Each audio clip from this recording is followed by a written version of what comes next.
ഇപ്രാവശ്യം ബഹുമാനപ്പെട്ട സയ്യിദ് സാദിഖ് അലി ശിഹാബ് തങ്ങൾ പ്രസിഡന്റ് പദവിയിൽ വന്നതിന് ശേഷം വലിയ മാറ്റങ്ങൾ ഈ പാർലമെൻ്ററി രംഗത്ത് അദ്ദേഹം കൊണ്ടുവന്നിട്ടുണ്ട്.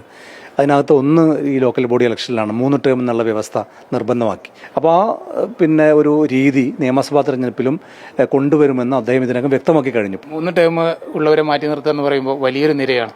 കാസർഗോഡ് നിന്ന് നെല്ലിക്കുന്ന്, അവിടുന്ന് കോഴിക്കോടുണ്ട്, അതുപോലത്തെ മലപ്പുറത്ത് നിന്നുള്ള ബഹുഭൂരിപക്ഷം MLA-മാർ ഇവരൊക്കെ മാറ്റി നിർത്തേണ്ടി വരും. അത് അങ്ങനെ തന്നെയാണോ? അല്ല, അതൊക്കെ പാർട്ടിയാണ് തീരുമാനിക്കേണ്ടത്. പക്ഷേ ടേം എന്നുള്ളത് മാത്രമല്ല.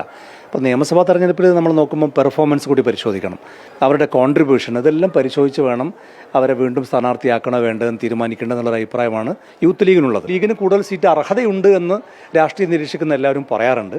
പക്ഷേ മുന്നണി ബന്ധം വഷളാക്കിയിട്ടുള്ളൊരു തീരുമാനത്തിലേക്ക് ലീഗ് ഒരിക്കലും എത്തുകയുമില്ല. നേരത്തെ UDF അധികാരത്തിൽ വന്നാൽ അമീറും ഹസനും കുഞ്ഞാലിക്കുട്ടിയുമാണ് കേരളം ഭരിക്കാൻ പോകുന്നത്. ഇത് RSSൽ നിന്നും കടമെടുത്തതാണ്.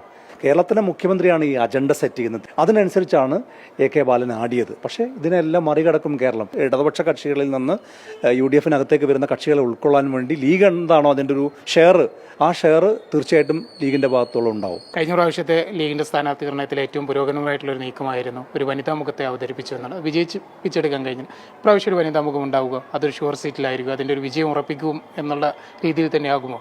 അല്ല, ഇത്തവണ 100-ലധികം സീറ്റ് UDFന് നേടുമെന്ന് പറഞ്ഞാൽ തന്നെ ഏതാണ്ട് എല്ലാ സീറ്റും ഷുവർ സീറ്റാണ്.